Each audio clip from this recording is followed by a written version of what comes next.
পৌঁছালাম। আপনাদের ভালোবাসা ছাড়া আজকে এই জায়গায় আমরা আসতে পারতাম না। তো ধন্যবাদ জানাই যারা আপনারা এই 7.5 বছর ধরে গোয়েন্দার সঙ্গে আছেন, ছিলেন এবং ফ্যামিলি রূপে আছেন। কারণ আপনারা প্রত্যেকবার ট্যুর করবেন, আমাদের কিছু প্রফিট হবে, তার জন্য আমরা আবার বৈশাখী আড্ডা করব, তার জন্য আমরা মিউজিক রিলিজ করব, তার জন্য আমরা বিভিন্ন কনসার্ট করব, তার জন্য আমরা ফাউন্ডেশন ডে করব, তার জন্য আমরা কোনো না কোনো ইভেন্ট করব। সবই কিন্তু আপনাদের জন্য। আপনারা আমাদের সঙ্গে আছেন, আপনারা খরচা করছেন, সেখান থেকে কিছু টাকা বাঁচিয়ে আমরা এখানে স্পেন্ড করি। যতক্ষণ অনির্বাণদাকে গোয়াবিকার এবং যারা যারা মেম্বার্স রয়েছেন তাদের তরফ থেকে শুভ নববর্ষের প্রীতি শুভেচ্ছা এবং অনেক অনেক অভিনন্দন আমার ক্যামেরার সামনে আমাদের সামনে আসছে। Thank you. কেমন লাগছে এখানে এসে? আচ্ছা, আপনারা এইভাবে দাঁড়ালে আর আমাদের দেখা আমি হয়েছে কেউ দাঁড়াতে পারবে না। সকলকে শুভ নববর্ষ। বয়োজ্যেষ্ঠ যারা আছেন তাদেরকে প্রণাম, শ্রদ্ধা। আর আপনাদের সঙ্গে মানে এটা অনেকটা দেজাভুর মতো হয় আর কি। গতবারই এই জায়গায় এসে, গতবার বোধ হয় ডিসেম্বর মাসের যে 12 ডিসেম্বর যে অ্যানিভার্সারি দিনটা হয়েছিল সেটা এখানে হয়েছিল, সেদিনও এসেছিলাম। আবার আজকে এলাম, মাঝে মাঝে অন্যান্য জায়গাতেও দেখা হয়। সামনে বসে বসে পাপান্দার কথা শুনছিলাম যে করোনার মতো একটা মানে সারা বিশ্ব থমকে যাওয়া, সারা বিশ্ব আটকে যাওয়ার সময় গো এভরিওয়্যার যেভাবে লড়াই করে মানুষের স্বপ্নকে বেড়াতে যাওয়া, দেখবো এবার জগৎটাকে স্বপ্নটাকে প্রোটেক্ট করে যেভাবে তারা তাদের এবং এই যে বারবার করে আমরা সকলেই বুঝতে পারছি যে এটা খুব ভালো ব্যাপার নয়, কিন্তু হচ্ছে মাঝে মাঝে এই খটাখটি ঠোকাঠুকি পৃথিবীতে লেগে যাচ্ছে। পৃথিবীতে কেন, পাড়ায় লেগে যাচ্ছে, প্রদেশে লেগে যাচ্ছে, দেশে লেগে যাচ্ছে, মহাদেশে লেগে যাচ্ছে, উপমহাদেশে লেগে যাচ্ছে। সেরকম করে সারা পৃথিবীতেই একটা ঠোকাঠুকি খটাখটি লেগে যাচ্ছে।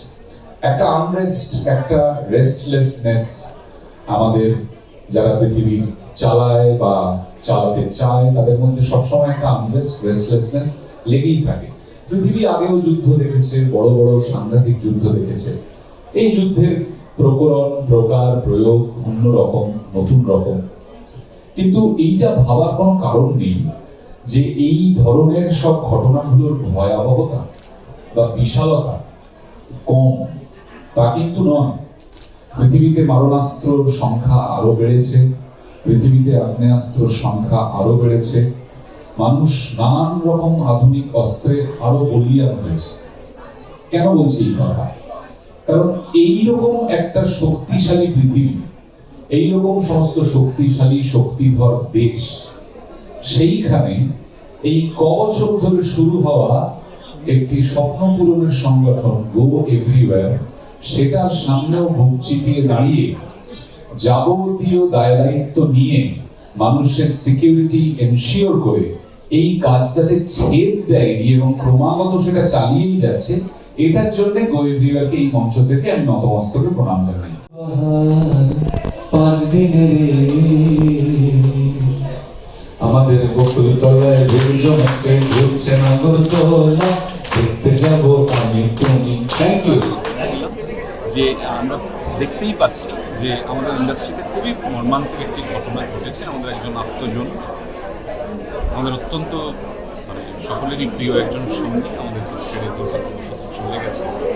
এবং তারপরে সেই শোকের আবহে অনেকগুলো জিনিস নিশ্চিত করতে, শুধুমাত্র অভিনেতা অভিনেত্রী কলাকুশলী টেকনিশিয়ানদের নিরাপত্তা নয়, আরও অনেকগুলি নিশ্চিত করতে এবং একটা এসওপি তৈরি করতে আমাদের ইন্ডাস্ট্রির যারা সিনিয়র, যারা গুরুজন এবং যে দায়িত্বপূর্ণ সংগঠনগুলি আছে তারা মুহুর্মুহু মিটিংয়ে বসছে, আলোচনা করছে, সব পক্ষের কথা হচ্ছে। সিদ্ধান্ত কী হবে সেটা তারাই জানতে পারবে। অনির্বাণদা, তোমার পরিচালিত ছবি, কারণ মানে যেটা আটকে ছিল তোমার পরিচালিত ছবি যেখানে বাধা পেয়েছো এর আগে, সেটা কবে হবে বা সেখানে টেকনিশিয়ান কখনো বাধা পাবে একটা মিউজিক ভিডিও মানে হ্যাঁ তোমার একটা কাজ যেটা পরিচালনা হয়ে গেছে। কিন্তু তো হ্যাঁ আমি এটা বলতে পারবো না। আমি আবারও বলছি যে আমাদের মাথার উপরে যে সমস্ত সংগঠনগুলি আছে এবং যে সমস্ত গুরুজনেরা আছে তারা কি সিদ্ধান্ত নেন সেইটার পরে আমার পক্ষে অফিসিয়ালি কথাটা বলাটা ঠিক হবে। আমি যে ছবি পরিচালনা করতে চাই বা যেখানে অভিনয় করতে চাই বা গান বাজনা করতে চাই, মিউজিক ভিডিও করতে চাই, সেটা আমি আমাদের সামর্থ্য মতো, আমাদের সাধ্য মতো করতে পারি। আরেকটা প্রশ্ন, কেসটা তুলে নেওয়ার বিষয়টা নিয়ে প্রসেসিং করার পরে তোমার সঙ্গে কি আর ফেডারেশনের কারো কোনো রকম কোনো কথাবার্তা বা কিছু হয়েছে? না, আর তোমাদের নতুন যে গানটা মুক্তি পেয়েছে, ভালোবাসার দেশ, একদম সেখানে অন্য নিয়ে যে কথাটা আছে সেটাই তো আলটিমেটলি হচ্ছে সব জায়গায়, ছোট জায়গা হোক বড় জায়গা হোক। অনির্বাণদা অন্যকে মানে হচ্ছে অপরায়ণ, আদারাইজেশনের কথা সারা বিশ্ব জুড়ে, এমনকি আমাদের দেশেও যে আদারাইজেশন চলছে। সম্প্রতি আমরা একটা অভূতপূর্ব এমনই কৌশল দেখতে পেলাম এই প্রাক নির্বাচন এতে, সেইটাও এক ধরনের অপরায়ণ, আদারাইজেশন, ডিলিশন, এই সব কিছু নিয়ে প্লাস মানে পৃথিবী জুড়ে বছরের পর বছর ধরে যা চলছে এবং সেখানে এত মৃত্যু, এত হাহাকার এবং এত সব কিছুকে অ্যাড্রেস করার গান আমাদের